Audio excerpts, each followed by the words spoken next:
Please have a seat.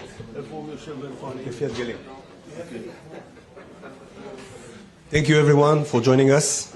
Minister of Foreign Affairs Gideon Saar and Deputy Prime Minister and Minister of Foreign Affairs Peter Matsinka will now sign a joint declaration between the Ministry of Foreign Affairs of Israel and the Ministry of Foreign Affairs of the Czech Republic on the establishment of a joint commission. Please.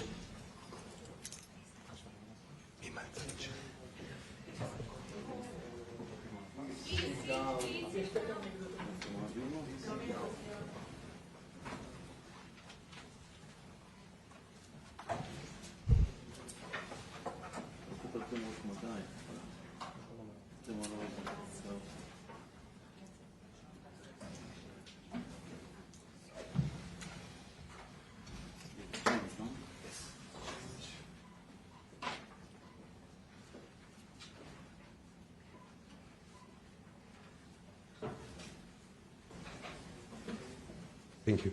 The ministers will now give statements.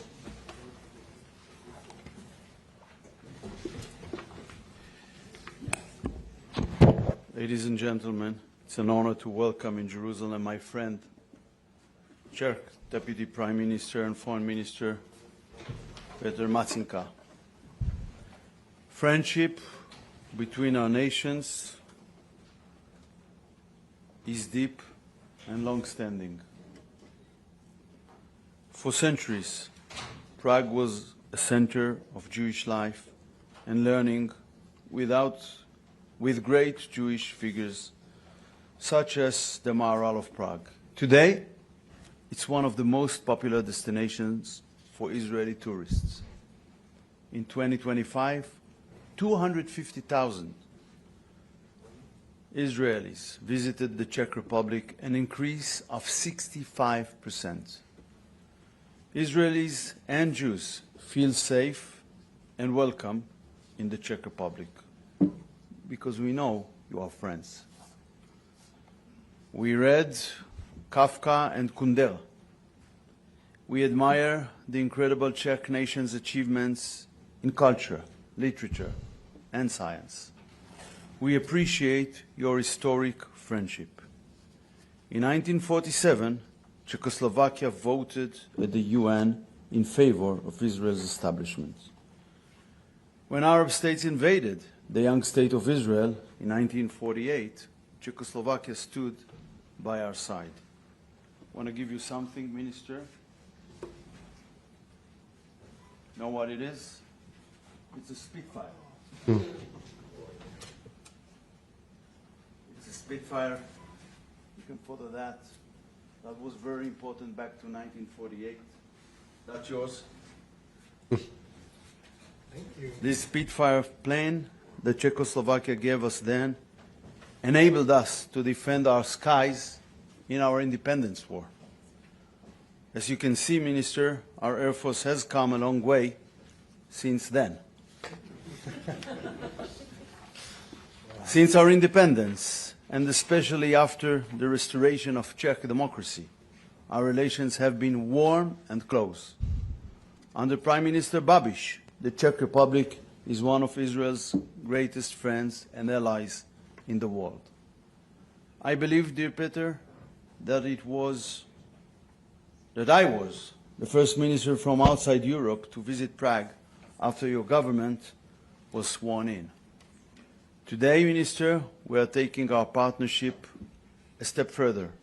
I am happy to announce the formation of a joint commission between Israel and the Czech Republic. Minister Matsinka and myself will personally chair it. Our joint goal will be to strengthen economic ties between our countries. We are also launching a program to bring young Czech tech entrepreneurs and experts to Israel to share with them Israel's unique tech ecosystem. Today, the heads of our AI directorates are meeting to enhance our AI cooperation. These initiatives will strengthen our economies, AI, and tech partnerships.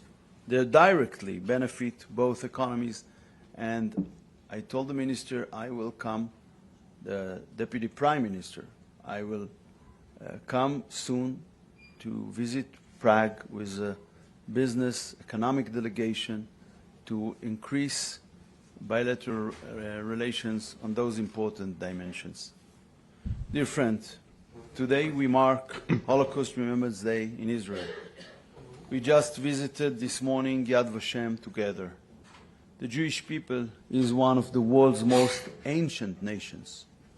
We should have been one of the largest nations today, but for 2,000 years, our people were murdered across the world. The Holocaust was the peak of the long, tragic history of a people without the ability to defend themselves. We have learned our lesson. We shall never again be defenseless. Today the state of Israel is strong. There are some who have a problem seeing strong Jews. It is something they didn't see for 2,000 years. But the truth is, we have no choice. Either we will be strong or we simply will not exist. In the region we live in, it's an absolute command. We live in the world's most dangerous neighborhood, surrounded by fanatic jihadist enemies. They openly declare their intent to eliminate us and act toward it. This is especially clear since October 7, 2023. The Iranian terror regime leads this axis of evil. Since 1979, the Iranian regime has exported radicalism and terror in the Middle East and beyond. The world's most extreme regime seeks to obtain the world's most dangerous weapon, a nuclear weapon. Iran built a ring of fire of its proxy terror states around Israel, Hezbollah in Lebanon, Hamas in Gaza, and the Houthis in Yemen. For years, we allowed the Iranian regime to build up its proxy forces on Israel's border.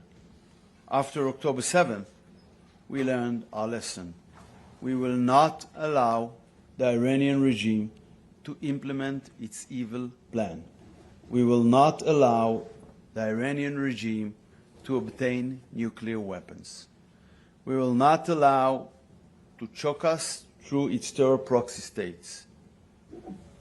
NATO Secretary General Rutte said lately that the severe damage we caused Iran's nuclear and ballistic capabilities is existential news for Europe too. Germany's Chancellor said during Operation Rising Lion last June that Israel is doing the dirty work for all of us. Despite a few clear voices, European countries to bury its head in the sand like an ostrich. It refuses to recognize the war's contribution to its own security. Dear Deputy Prime Minister, as you wrote in your powerful column in Israel Hayom, European leaders lecture Israel from their air-conditioned offices. The regime's ballistic missile strike on Diego Garcia base 4,000 kilometers away from Iran showed the Iranians' missiles threaten all of Europe too. Our joint action with the United States severely degraded the regime's nuclear and ballistic missiles program, as well as its military industry. We will continue to stand guard. We will never allow Iran to obtain nuclear weapons. The international community must take a clear stance against Iran's nuclear ambitions and against its proxy terror armies. The enriched materials must be removed from Iran. There must be no enrichment on Iranian soil. We appreciate President Trump and his administration's commitment to preventing Iran from obtaining nuclear weapons. We support their attempts to achieve this goal, also by diplomatic means. The diplomatic path was tried many times. Just recently, in June 20, or before our operation on June 2025, before the European E3 initiated the snapback, before the last attack on February 28th, and last weekend in Islamabad. The stubbornness of the radical Iranian regime remains unchanged. We hope it will be changed, but until now, it is unchanged. It has not abandoned its ambition of achieving nuclear weapons. It mistakenly believes that a nuclear weapon will guarantee its own survival as a terror regime that butchers its own people and threatens the entire region. The Israeli and American readiness to use military force now and last June ensured the world's security. It was an act of leadership based on a principle: Iran can never obtain nuclear weapon.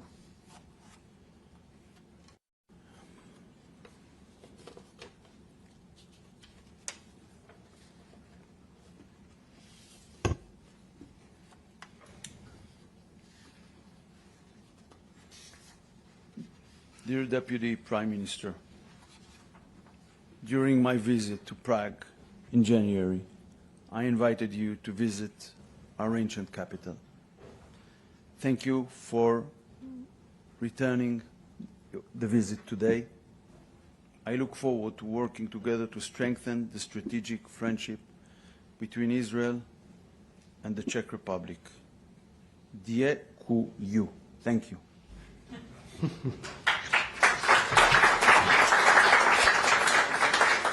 Thank you, Foreign Minister. Deputy Prime Minister, please.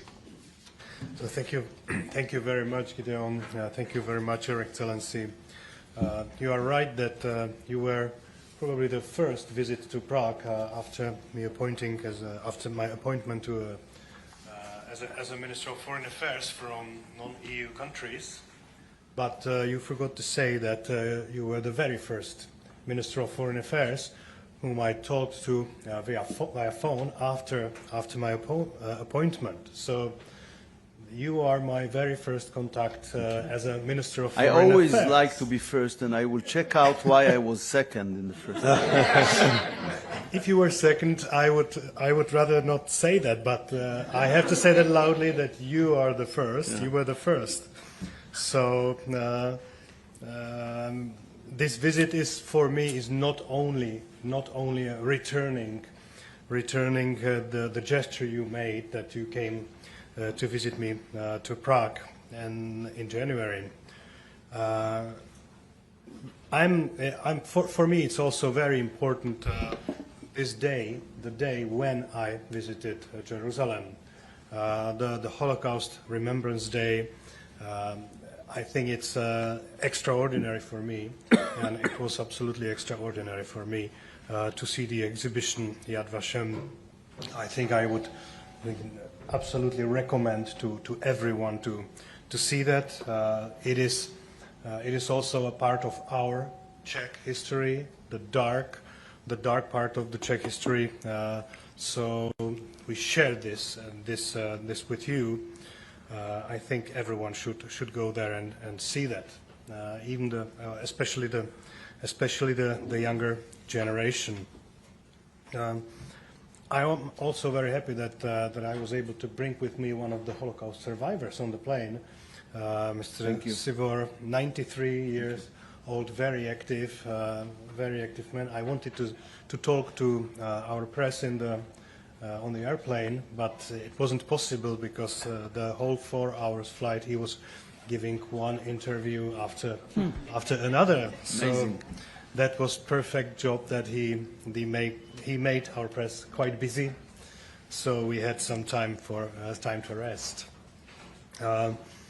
So you know, as you see that our relations are very friendly and very above standard.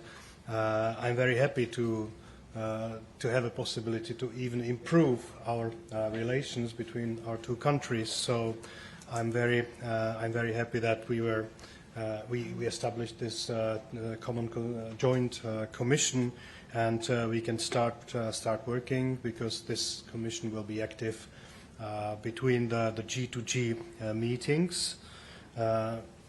we also discussed that the first meeting would be in Prague, and the Israeli representation would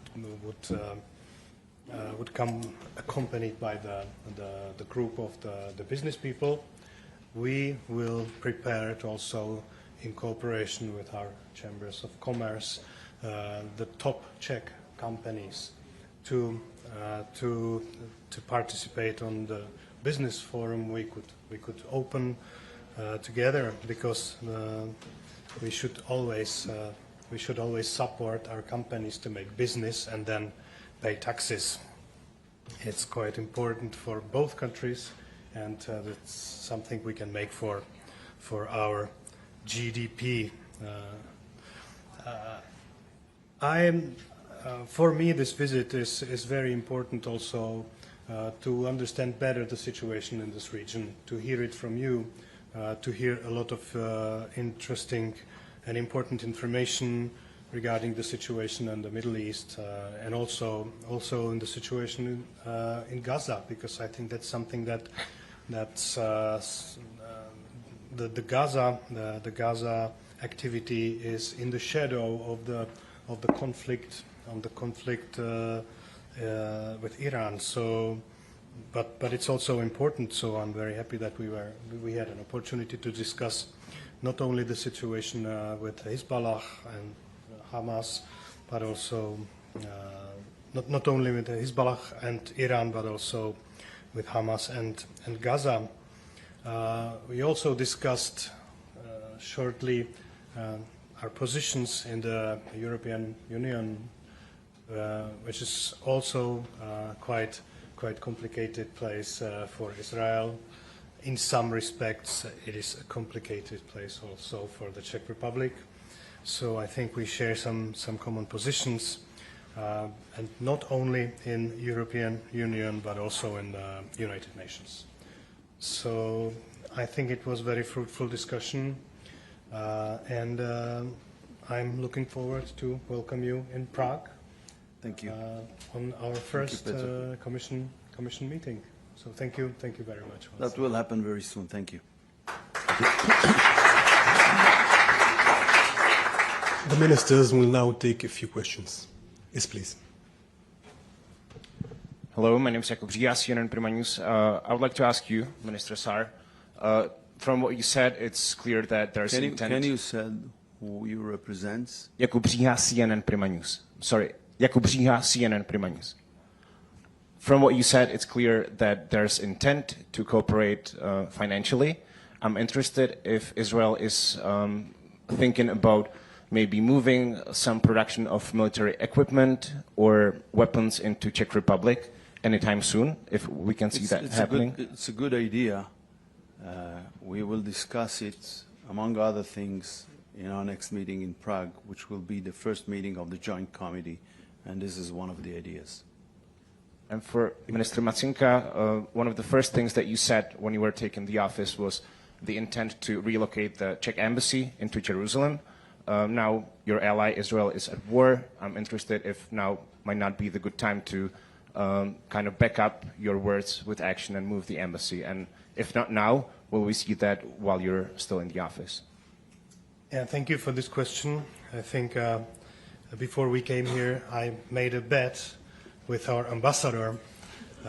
She told me that no one will ask on moving the embassy to Jerusalem, and I told her, well, anytime someone asks on this question, you buy me a bottle. So I think it's many bottles for in few hours. So yes, I spoke about this issue, the moving the Czech embassy to Jerusalem from Tel Aviv, one day before I was appointed as a Minister of Foreign Affairs on the Hanukkah festival in Prague. So, and I said that we saw the discussion coming about moving the Czech embassy, and then nothing happened, and we opened the part of the embassy here, but then the discussion went silent. So I just asked, why did that happen, and that we should open the discussion again, because me personally, I would like to make it, and I would like to open it by in person as a Minister of Foreign Affairs. So I wanted to reopen this discussion. And of course, there are two levels of thinking about this. One is the symbolic level, important for Israel, but there's also a practical level that, you know, the office of the government and the Ministry of Foreign Affairs is situated and located in Jerusalem, Knesset, Jerusalem, the office of the President, Jerusalem, but we have an embassy in a different city. So from the practical point of view, I think it's also a relevant discussion. So I opened this discussion one day before I was appointed as a Minister of Foreign Affairs, and I think I will keep this discussion running and try to move it, not to get it silent again. But if you ask me when, I don't have an answer, but maybe if there is an opportunity, so we will see it and we will not miss it as a symbolic opportunity. When something important happens, we might make this test. But of course, it's not on me. The decision is not on me personally. I'm only the Minister of Foreign Affairs. I'm not the Tsar. We have also the government and the Prime Minister and the coalition. But I think as the Czech Republic is, by tradition, very close to Israel and very friendly, so I don't expect any negative discussion about this issue. Thank you. Yes, please. Channel 12 News. My question is to you, Foreign Minister Saar. Negotiations will be held today between Israel and Lebanon and Washington. What kind of commitment is Israel looking for that's different from what was agreed in October 2024? And more generally, what does Israel hope this agreement will look like? I believe this discussion will be held on two levels. First of all, it is a declared position of the government of Lebanon that they wish to dismantle Hezbollah. They see its military activity as unlawful, and we will discuss, or we will see whether we can cooperate on that issue, taking into consideration Hezbollah is also its financial roots.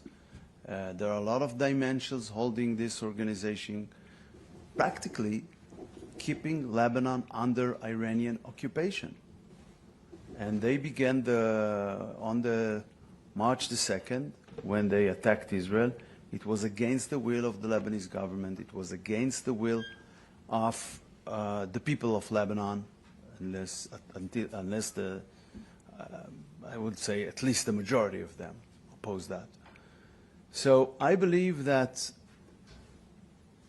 and this is the second thing, Israel and Lebanon don't have any major disputes between them.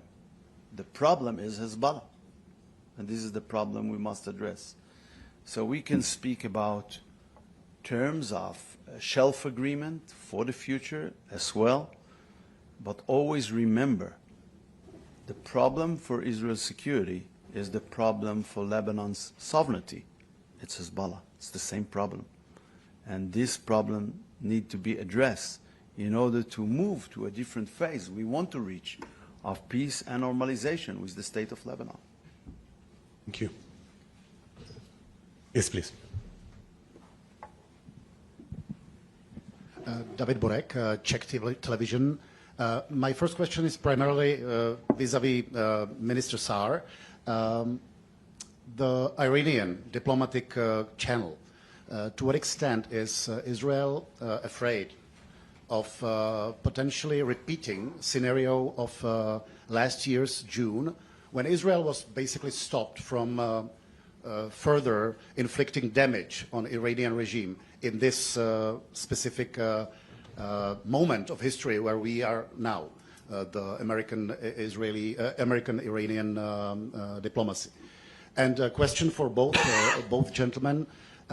Speaking about long-lasting Czech-Israeli relations is a language of politicians, which is not completely baseless, but my question is, what do you think about the new trends in the Western political arena, where part of Western left and also part of Western right is becoming increasingly critical of Israel?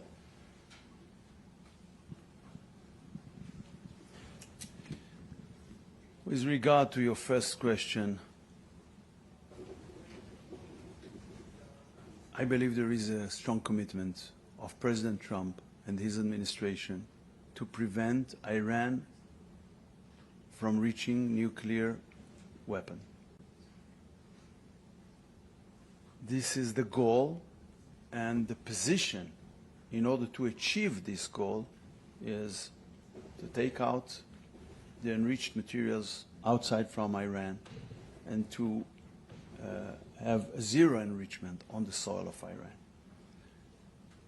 I think the American negotiating team that worked in Islamabad a few days ago brought these positions.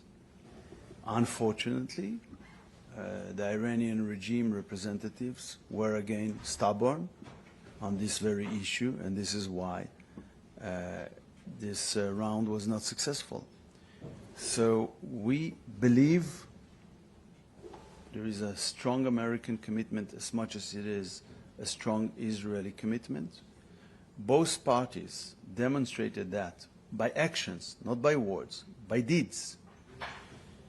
And to the extent that it can be achieved with diplomatic means, not only we don't oppose it, we support it. But it's very important to understand here the United States in the negotiations, Israel and the US in the military operation, they are representing an interest of the international community as a whole that the other parts of the international community is not ready to fight for, but it's their interest as well.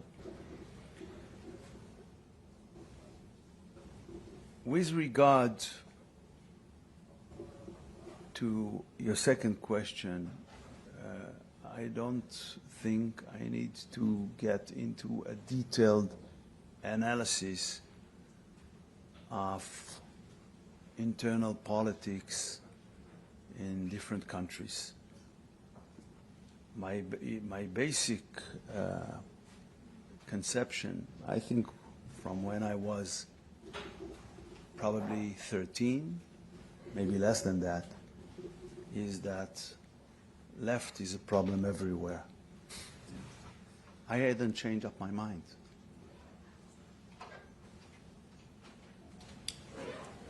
Please.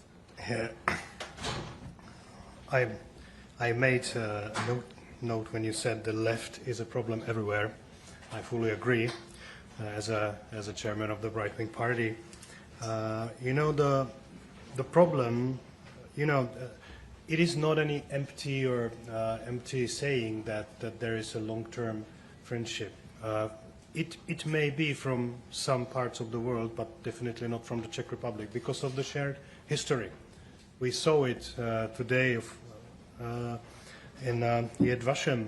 That's Yad Vashem. It's something that we remember, something that we feel, and something that if there is any country who that didn't come through such an experience, that then they cannot realize the tie between our two countries. The second problem is that the European left, the European progressive left, who are the progressive leftists who just think that they are here for exporting the morality, exporting the so-called liberal democracy.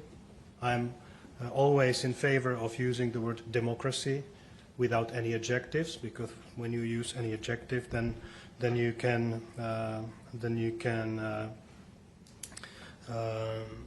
damage, or you can damage the democracy itself, not to make any analysis on what liberal democracy means. So, if there is Israel is a civilized country surrounded by uncivilized enemies. And as I was writing about those air-conditioned offices, so that's the problem. That's the problem. They don't know what Israel is facing. They don't understand that. They, as I used a small joke today, that these people are, as they come to the cannibal village of the cannibals, and they say, "We love you," because we feel the human rights. And the cannibals, they say, "Well, we love you too. Bon appetit." So this is something that they are judging Israel because they are trying to look at Israel with their liberal, democratic, human rightist eyes, and they want Israel to behave as those naive people who come to the cannibal village. But if you behave like that, you wouldn't exist. So I understand that, and we understand that. We understand that. The Czech Republic understands that. We understood that all the time, every time, all the time. So maybe this is the reason, but I don't want to make any deeper analysis of our relations. I hope you understand. Thank you, Deputy Prime Minister, but with your permission, I would like to add something. It's not that these people use the same standards to judge human rights conditions in the Middle East as a whole, in neighboring countries. They have, I would not say even double standards. It's much worse than that when they are dealing with our state.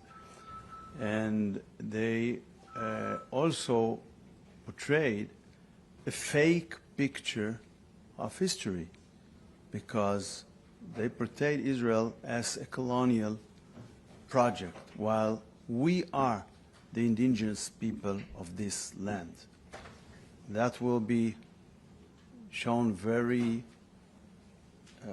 clearly to the Deputy Prime Minister in our next station today, which will be the Western Wall. Thank you, everyone. I'm afraid our time is up. Thank you for joining us. This concludes this presentation.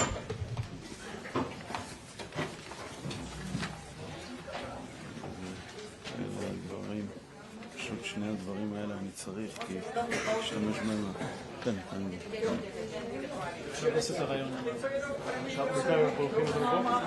כן.